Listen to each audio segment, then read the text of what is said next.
नमस्कार दोस्तों, मैं डॉक्टर स्वप्निल सागर जैन निरामय होम्योपैथी के अपने इस YouTube चैनल पर आप सभी का बहुत बहुत स्वागत करता हूं। दोस्तों, मैं आज आपको बताऊंगा हाइड्रोसील के बारे में। ये हाइड्रोसील क्या है, ये किन कारणों से डेवलप होता है और किन होम्योपैथिक दवाओं से हम हाइड्रोसील को पूरी तरह से ठीक कर सकते हैं।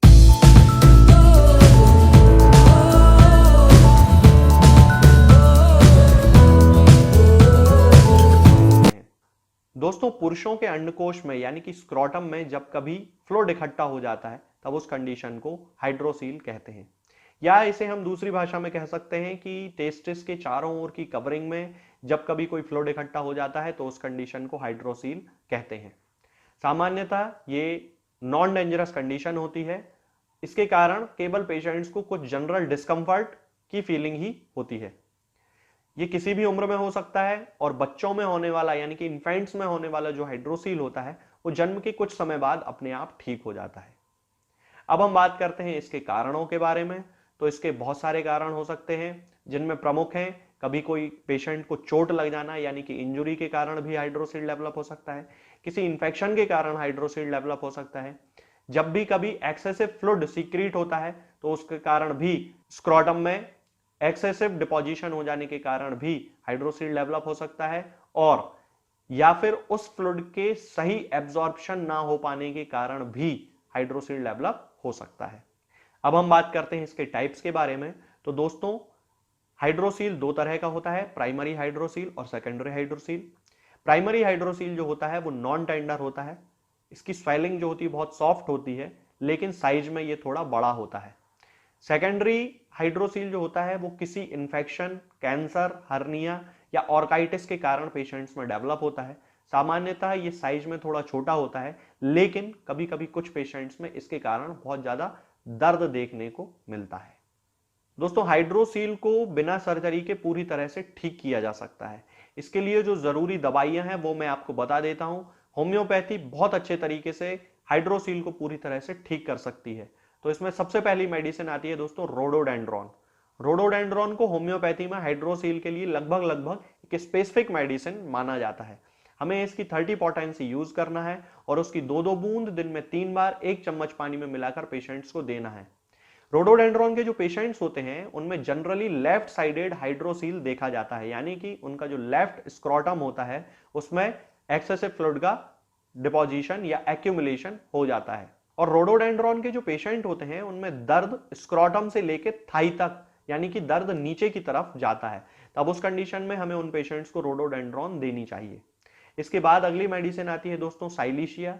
साइलीशिया को हमें 200 पोटेंसी में यूज करना है और इसकी 2-2 बूंद सुबह और शाम 1 चम्मच पानी में मिलाकर पेशेंट्स को देना चाहिए। इसके जो पेशेंट्स होते हैं उनमें क्रॉनिक गोनोरिया की शिकायत होती है, उनके जेनाइटल्स में बहुत ज्यादा बर्निंग होती है। तब उस कंडीशन में हमें उन पेशेंट्स को साइलीशिया देनी चाहिए। इसके बाद अगली मेडिसिन आती है दोस्तों आर्निका। जैसा कि आपको पता है कि आर्निका होम्योपैथी में इंजुरी के लिए एक बहुत अच्छी मेडिसिन मानी जाती है, या फिर जब भी कोई बीमारी या सिम्टम इंजुरी के बाद डेवलप होते हैं तब उस कंडीशन में आर्निका का यूज करना चाहिए। ठीक उसी तरह दोस्तों, यदि हाइड्रोसील किसी पेशेंट में किसी इंजुरी के कारण, मान लीजिए ऐसे बहुत सारे पेशेंट्स होते हैं जिनमें किसी इंजुरी के बाद ही हाइड्रोसील डेवलप होता है, तब हमें उन पेशेंट्स को आर्निका 200 पोटेंसी में 2 बूंद सुबह और 2 बूंद शाम को 1 चम्मच पानी में मिलाकर कुछ दिनों तक देना चाहिए। दोस्तों, इसके बाद अगली मेडिसिन आती है डिजिटैलिस। डिजिटैलिस को हमें 30 पोटेंसी में 2-2 बूंद दिन में 4 बार 1 चम्मच पानी में मिलाकर पेशेंट्स को देना चाहिए। इसके जो पेशेंट्स होते हैं उनमें स्क्रोटम का साइज बहुत ज्यादा बड़ा हो जाता है हाइड्रोसील के केस में, और उनके प्रोप्यूस में इडीमा डेवलप हो जाता है। इसके साथ ही उन्हें किसी हार्ट की बीमारी की भी शिकायत हो सकती है। रोडोडेंड्रॉन की ही तरह डिजिटैलिस का उपयोग भी लेफ्ट साइडेड हाइड्रोसील के लिए किया जा सकता है। इसके बाद अगली मेडिसिन आती है दोस्तों क्लीमेटिस इरेक्टा। क्लीमेटिस इरेक्टा को हमें 30 पोटेंसी में 2-2 बूंद दिन में 3 बार 1 चम्मच पानी में मिलाकर पेशेंट्स को देना चाहिए। ये राइट साइडेड हाइड्रोसील के लिए एक बहुत अच्छी मेडिसिन मानी जाती है। इसके जो पेशेंट्स होते हैं उनके राइट साइड के टेस्टिस में बहुत ज्यादा स्वेलिंग आ जाती है, उन्हें बहुत ज्यादा दर्द होता है, और क्रॉनिक या सप्रेस्ड गोनोरिया की हिस्ट्री भी इन पेशेंट्स में पाई जाती है। तब उनके लिए क्लीमेटिस इरेक्टा एक बहुत अच्छी मेडिसिन मानी जाती है। इसके बाद अगली मेडिसिन आती है दोस्तों ग्रेफाइटिस। ग्रेफाइटिस भी हाइड्रोसील के लिए एक बहुत अच्छी मेडिसिन है। खास तौर से उन पेशेंट्स में जिनमें हाइड्रोसील के कारण किसी तरह की सेक्सुअल लायबिलिटी डेवलप हो जाती है, तब ग्रेफाइटिस 30 पोटेंसी में 2-2 बूंद दिन में 3 बार 1 चम्मच पानी में मिलाकर हमें उन पेशेंट्स को देना चाहिए। दोस्तों अब मैं आपको बताता हूं एक ऐसे कॉम्बिनेशन के बारे में जिसका उपयोग करके हम हाइड्रोसील के सभी केसेस को पूरी तरह से ठीक कर सकते हैं। इसमें आपको 3 मेडिसिन लेकर आना है दोस्तों।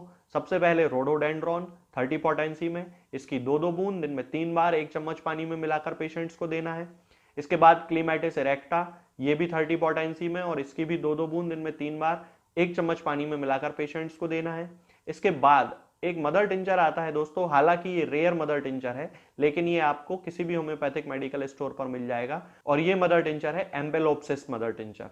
हमें इसकी 10-10 बूंद दिन में 3 बार आधे कप या 1 कप पानी में मिलाकर उपयोग करना चाहिए। इस कॉम्बिनेशन के उपयोग से हम हाइड्रोसील के सभी केसेस को पूरी तरह से ठीक कर सकते हैं।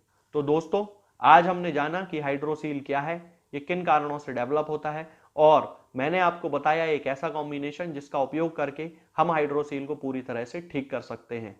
आगे के वीडियोस में हम बात करेंगे कुछ और नई बीमारियों और उनकी होम्योपैथिक दवाओं के बारे में। लेकिन अगर दोस्तों आपने अभी तक मेरा चैनल सब्सक्राइब नहीं किया है तो मेरे चैनल को सब्सक्राइब करें और इसे ज्यादा से ज्यादा लोगों के साथ शेयर करें। जय हिंद, जय भारत।